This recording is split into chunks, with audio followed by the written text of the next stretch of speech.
माझ्यावर सिंचन घोटाळ्याचे आरोप झाले होते तेव्हा मी राजीनामा दिला होता आणि अप्रत्यक्षरित्या धनंजय मुंडे यांना नैतिकतेचा हे दिलेला आहे की म्हणतात की फरक काय पडतो एक दुसऱ्यांना भेटली. उद्या तुम्ही दाऊदला भेटाल, छोटा शकीलला भेटाल, याच्यावरती मी कोणावरती व्यक्तिगत आरोप करत नाही, पण राजकारणात किमान नैतिकतेचं पालन तरी व्हावं.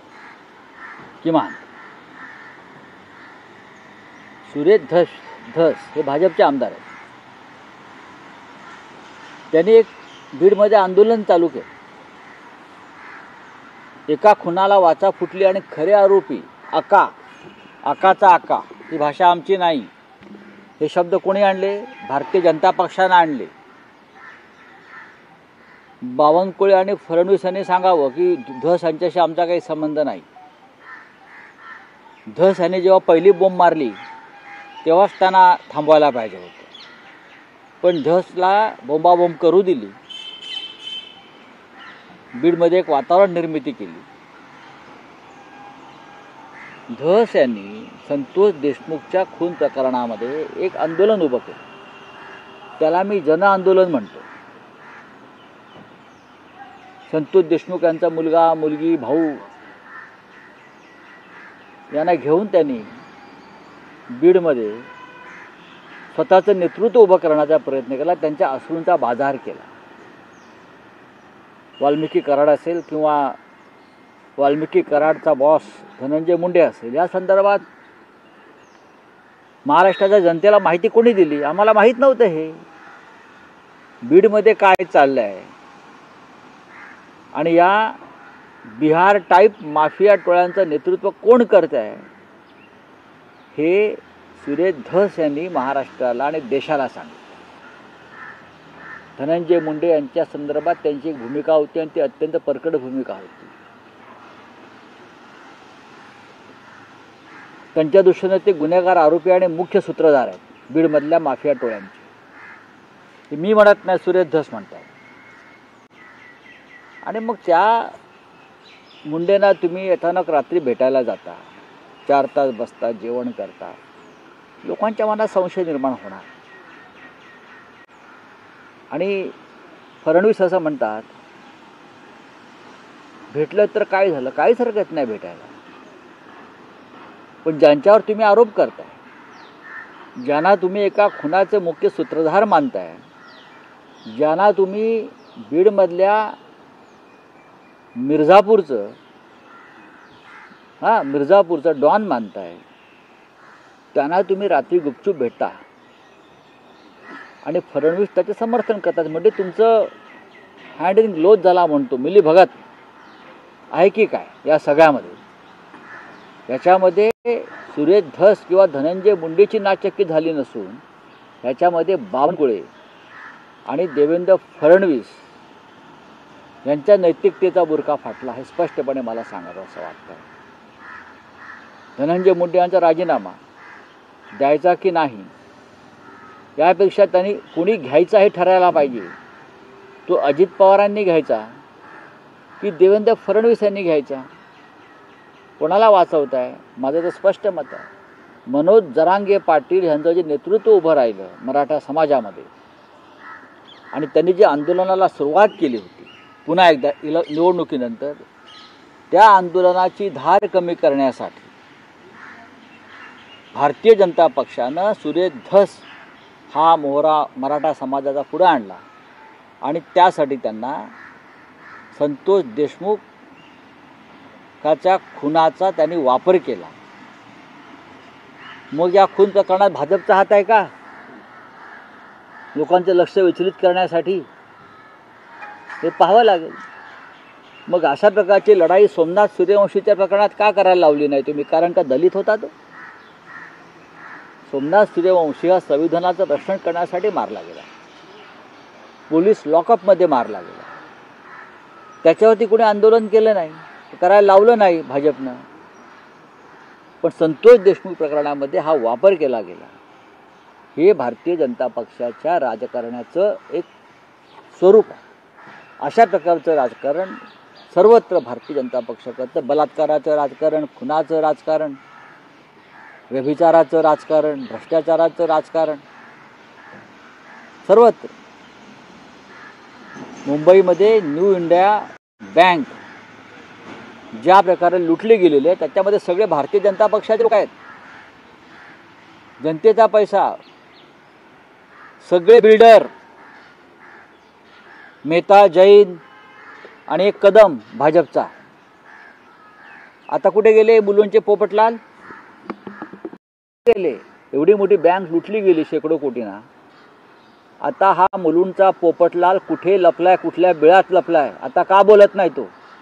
का भारतीय जनता पक्षाच्या लोकांनी बँक लुटली म्हणून बोलत नाही? गरिबांचा पैसा नाही तो, सामान्यांचा पैसा नाही, टॅक्सीवाल्यांचा पैसा आहे. जॉर्ज फर्नांडिस यांनी स्थापन केलेली बँक आहे. आता तुमच्याकडे कागदपत्र पुरावे, आता ते ईदीकडे का जात नाहीत? आता ईदीला का सांगत नाहीत? आता काय पत्रकार परिषदा घेत नाहीत? आता का बुच बसला तोंडाला त्यांच्या? का? भाजपचे आमदार त्याच्यामध्ये अडकलेत. भाजपच्या आमदारांच्या दबावाखाली कर्ज वाटप झालं. बोला ना, देवेंद्र फडणवीसांनी उत्तर दिलं पाहिजे याच्यावरती. काय गुन्हे दाखल करताय तुम्ही? कोणाला गुन्हे दाखल करताय? सगळ्या बिल्डर ज्यांना पैसे मिळाले ते सगळे भाजपशी संबंधित आहेत आणि RSS संघाशी संबंधित आहेत. ही अत्यंत गंभीर गोष्ट आहे. या देशामध्ये विरोधी पक्षाच्या लोकांना एक न्याय आणि सत्ताधाऱ्यांना दुसरा न्याय. कोणता समान नागरी कायदा आणताय तुम्ही? काल पुन्हा एकदा अमृतसरला विमान उतरलं लष्कराचं अमेरिकेच्या. उतरू कसं देत आहे?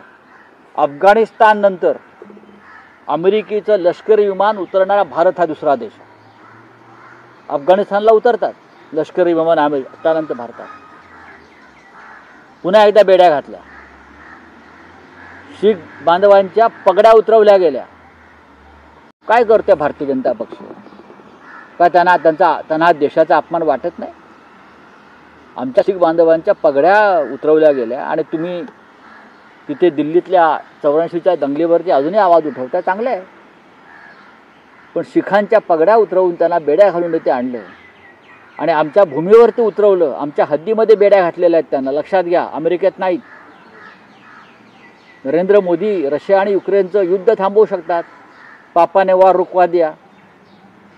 नरेंद्र मोदी आणि त्यांचे भक्त, आंधळे भक्त, रशियाचं आणि युक्रेनचं युद्ध मोदींनी थांबवलं. पण आमच्या भारतीयांच्या पायातल्या बेड्या आमच्या भूमीवर अमेरिकेने घातल्या. हे गुलामी आहे. नरेंद्र मोदींनी काय केलं? 56 इंचाची छाती घेऊन ते अमेरिकेला गेले आणि छातीमध्ये टाचणी टोचली ट्रम्प आणि ती छाती लहान करून इथे आले. ही अत्यंत शर्मनाक गोष्ट आहे. तिसरं विमान आलं बेड्या घालून भारतीयांचं. काय केलं मोदींनी जाऊन तिथे? प्रधानमंत्र्यांनी जाऊन केलं काय? जीव भारतीयांचा राष्ट्रभक्त आहात ना स्वतःला तुम्ही. अतिराष्ट्रवादी समजता. हिंदू तुडवला जातोय कुंभच्या नावाखाली. दिल्ली तो रेल्वे प्लॅटफॉर्म असेल, नाहीतर प्रयागराजला असेल. काय करताय? काय सरकार कुठे आहे? मोठे आमचे मुख्यमंत्री जाऊन आंघोळ करतायत, त्यांचे मंत्री जाऊन आंघोळ करतायत, इथे पाप करतायत. चला बोला. सर हिंदी में जानना चाहेंगे, जो न्यू इंडिया कोऑपरेटिव बैंक है उसमें बहुत सारे बीजेपी लीडर्स के नाम आ रहे हैं. न्यू इंडिया कोऑपरेटिव बैंक, ये बैंक बहुत ही प्रतिष्ठित बैंक, बड़ी बैंक है, कोऑपरेटिव बैंक है, शेड्यूल बैंक है मेरे हिसाब से. जॉर्ज फर्नांडिस साहब थे उस वक्त मुंबई में, वो लेबर लीडर थे, काम करते थे और टैक्सी मन यूनियन चलाते थे. उनके लिए बैंक बनाई थी.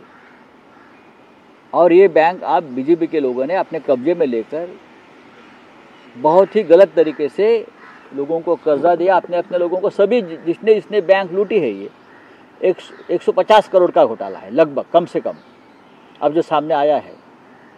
सभी बिल्डर जिनको पैसा मिला है वो बीजेपी के जुड़े हुए हैं, बीजेपी को चंदा देने वाले लोग हैं. बीजेपी के MLA उसमें है महाराष्ट्र के. ये जो किरीट सोमैया नाम का आदमी यहाँ बैठा है बाजू में, बीजेपी का लोफर, हाँ, मुंबई में और जब बैंक के छोटे मोटे घोटाले सामने आए तो यहाँ नंगा नाच रहा था ईडी के ऑफिस में जाकर. उसको अरेस्ट करो, उसको अरेस्ट करो, ये कल जेल में अब इतनी बड़ी बैंक डूब गई है, बीजेपी के लोगों ने डुबाई है, लोगों को लूट लिया है। अब कहाँ ये लोग, कहाँ है देवेंद्र फडणवीस जी, कहाँ ये किरीट सोमैया है, कहाँ मुझे बताइए। अब जाकर कंप्लेंट करो ना ईडी के पास कि बीजेपी के एमएलए को अंदर करो। हमारे रविंद्र वायकर जी के खिलाफ उस वक्त उनके अगेंस्ट कोई केस नहीं बनता था, उसको डरा धमका कर बीजेपी में शामिल कराया।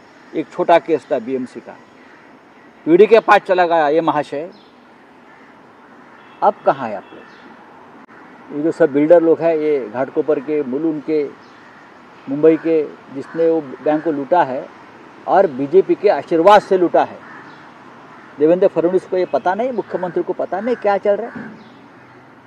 हाँ, कौन सा गृह मंत्रालय चलाते हैं ये? इंडिया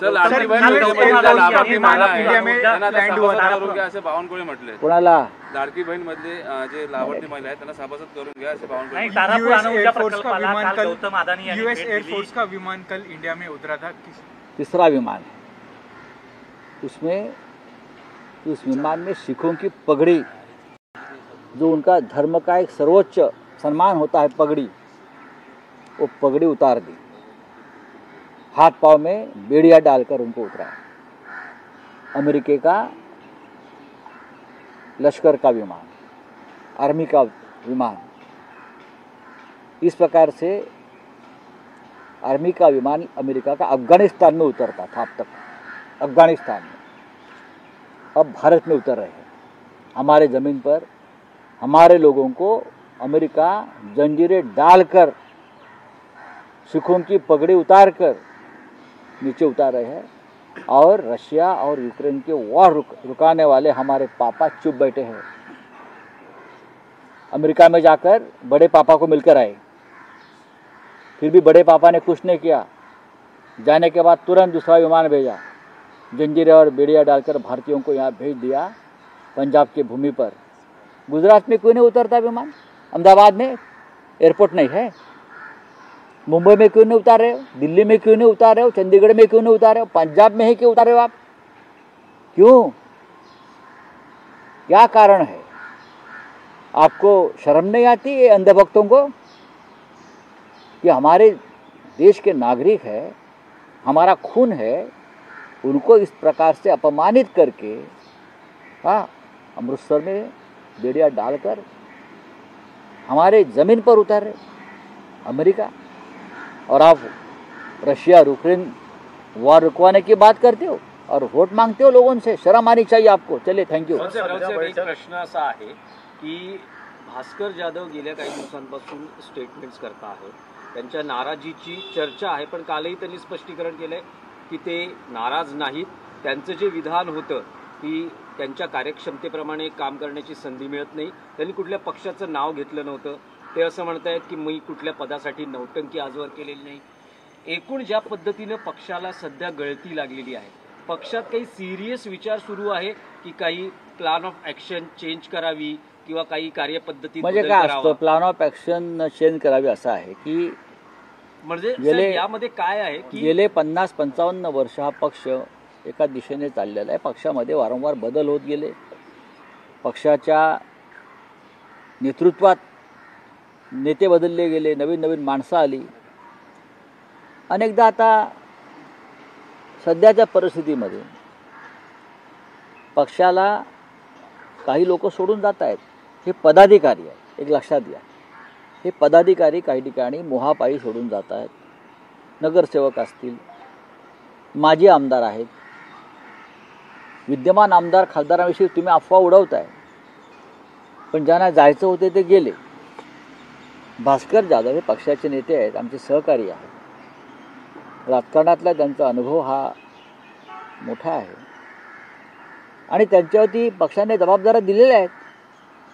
त्यांच्याकडे पूर्व विदर्भाची जबाबदारी आहे, त्यांच्याकडे पश्चिम महाराष्ट्राची जबाबदारी आहे आणि ते काम आवडीनं करतात. आता वारंवार आम्ही नेते मंडळ भेटत असतो आणि उद्धव साहेबांशी म्हणजे पक्षप्रमुखांशी चर्चा करतो. पुढल्या 2 दिवसामध्ये परत आम्ही भेटणार आहोत सगळे आणि नव्यानं काही जबाबदाऱ्या कोणाला अधिक घेता येईल का याविषयी आम्ही चर्चा करू. भास्करराव जाधव जे आहेत हे कोकणातले सध्या शिवसेनेचे एकमेव आमदार आहेत, हे मान्य केलं पाहिजे. कोकण हा आमचा बालेकिल्ला होता, यावेळेला आम्हाला पराभवाला सामोरं जावं लागलं. मग रायगड असेल, रत्नागिरी असेल, सिंधुदुर्ग असेल, आणि आम्हाला त्यातून आता उभं राहावं लागेल. पैशाची प्रचंड ताकद आणि दहशत कसली, रस्त्यावरती येऊन लढण्याची हिंमत नाही, पोलिसांची ताकद, पोलीस, आणि त्या माध्यमातून आमचे लोक एसीबीच्या चौकशा. आता वैभव नाईक राजन साळवींच्या विरुद्ध लावली एसीबीची चौकशी, त्याला ते सामोरे गेले. पण असं अचानक काय झालं, ते भाजपात जाणार होते अशा बातम्या, आणि अचानक ते शिंदे गटात गेले. काय स्वाभिमान, बाळासाहेबांचे कडवट निष्ठावंत शिवसैनिक तुम्ही, असं तुम्ही म्हणता, आम्ही नाही म्हणत. वैभव नाईकांच्या मागे लावल्या ससेमिरा, हा सगळा आमच्या मागे चालूच आहे, अनेकांच्या मागे चालू आहे. पण आम्ही खचणारे लोक नाही आहोत ना. जय पराजय होत असतात. आम्ही शिवसेनेने सगळ्यात जास्त पराभव स्वीकारलेले आहेत, पण संघटना कायम आहे. तुम्हाला जसं वाटतंय की हा गेला तो गेला, जाऊ द्या, त्यांची इच्छा आहे, आम्ही प्रयत्न केले त्यांना थांबवण्याचे. सत्ता आहे, पैसा आहे आणि मोह आहे, त्याच्यावरती कोणाला विजय मिळवता येत नाही, देवानाही मिळवता आला नाही. तिथं माणसं आहेत. नाही, पण राऊतसाहेब, अलीकडे पक्षांच्या बैठकीत जे म्हटलं जातं, ज्यांना जायचंय त्यांनी खुशाल जावं, असं कोणी म्हणत नाही. या धोरणात बदल झाला असं कोणीही म्हटलेलं नाही. या तुमच्यापर्यंत आलेल्या बातम्या चुकीच्या आहेत. ज्याला जायचं आहे त्याने खुशाल जावं असं कोणी म्हणणार नाही आणि कोणी म्हणत नाही. किंबहुना आमच्या कानावर जेव्हा अशा काही गोष्टी येतात तेव्हा आम्ही त्या संबंधित आमच्या सहकाऱ्यांशी, मग जिल्हा स्तरावरती असेल, तालुका स्तरावर असेल, आम्ही चर्चा करतो, त्यांना समजवण्याचा प्रयत्न करतो. पण प्रत्येकाच्या काही ना काही ते अडचणी आहेत. कोणावरती केसेस टाकल्या जात आहेत, जुन्या केसेस उकरून काढल्या जातात, पोलीस स्टेशनला फेऱ्या मारायला लावतात, बँकांची प्रकरणं बाहेर काढतात, इन्कम टॅक्सच्या नोटिसा पाठवतात. अर्थात या सगळ्यांना आम्ही यापूर्वी सामोरं गेलेलो आहोत आणि लढलो आहोत. पण आता काही लोकांची मनं फार कमजोर झालेली आहेत, कमकुवत झालेली आहेत. त्यांना लढण्याची इच्छाशक्ती त्यांची संपलेली आहे. आता त्यांना लढण्याची इच्छाशक्ती नाही, ते जात आहेत. असे मुरदाड लोक आसपास ठेवण्यापेक्षा मग आता आम्ही काय करू शकतो. नाही, पण राऊतसाहेब, तुमचे जे राजकीय प्रतिस्पर्धी आहेत, शिवसेना शिंदे गटातले नेते असं म्हणतात की 15 महिन्यात संपूर्ण पक्ष रिकामी होणार आहे, फक्त उद्धव ठाकरे आणि आदित्य ठाकरेच पक्षात राहणार. आणि संजय राऊत, अरविंद सावंत, अनिल देसाई, भास्कर जाधव, राजन विचारे, काय पक्ष मजबूत आहे. निवडणुकांमध्ये हारजीत होत असते. भारतीय जनता पक्षसुद्धा 2 खासदारांवरती आला होता. आणि एक दिवस हा एकनाथ शिंदेचा पक्ष आहे ना, हा त्यांचा एकही आमदार निवडून येणार नाही असं वातावरण निर्माण होईल. आज आले, अमित शहांची कृपा आहे, EVMची कृपा आहे, पैशांची बरसात आहे. पण एक निवडणूक जी आमच्या हातून गेलेली आहे, याचा अर्थ 2029चं चित्र हेच नसणार. 2029ला चित्र पूर्णपणे बदललेलं असेल. भारतीय जनता पक्ष आणि एकनाथ शिंदे एकत्र राहणार नाही आहेत भविष्यात. काम झालेलं आहे शिंद्यांचं, लक्षात घ्या. शिंद्यांचं काम झालं आहे, त्याच्यामुळे त्यांचं काम तमाम होणार आहे. आता सगळ्यांना दिसतं आहे, हे त्यांनाही माहिती आहे आणि त्यांच्या लोकांनाही माहिती आहे. त्यांचा पक्ष हा भाजपमध्ये विलीन होईल किंवा त्या पक्षातला एक मोठा गट हा कोकणमधल्या एका नेत्याच्या नेतृत्वाखाली भाजपबरोबर जाईल. हे तुम्ही इथे लिहून घ्या स्टॅम्प पेपरवरती, मी तुम्हाला सही करून देतो. हेच एकनाथ शिंदे म्हणतात की तुमची जे बैठक सुरू आहे ते डॅमेज कंट्रोल आहे आणि बाळासाहेबांचं डॅमेज करण्याचं काम त्यांनी केले. 2-4 माणसं सोडली तर कोण खुश? काय डॅमेज म्हणजे सगळ्यात जास्त शिवसेने बाळासाहेबांना डॅमेज एकनाथ शिंदेनी केलं आहे ना. कसले डॅमेज कंट्रोल? एकनाथ शिंदे ह्या माणसाने बाळासाहेब ठाकरे, हिंदू हृदय सम्राट, या राज्याचं आणि भारताचं दैवत, त्याला, त्या दैवताला डॅमेज करण्याचं काम कोणी केलं असेल तर ह्या लोकांनी केलं. नाही तर का हिंमत होती दिल्लीवाल्यांची महाराष्ट्रातून दादागिरी करण्याची, महाराष्ट्र लुटण्याची? ह्या लोकांनी केलं हे सगळं पाप केलं ह्या लोकांनी. आणि हे लोक जाऊन तिथे देवापुढे नाक घासतात. कुठली ती देवी कामाक्षा, प्रयागराज, देवच त्यांना बुडवणार आहे. चला, धन्यवाद. त्याचबरोबर आपले संजय देशमुख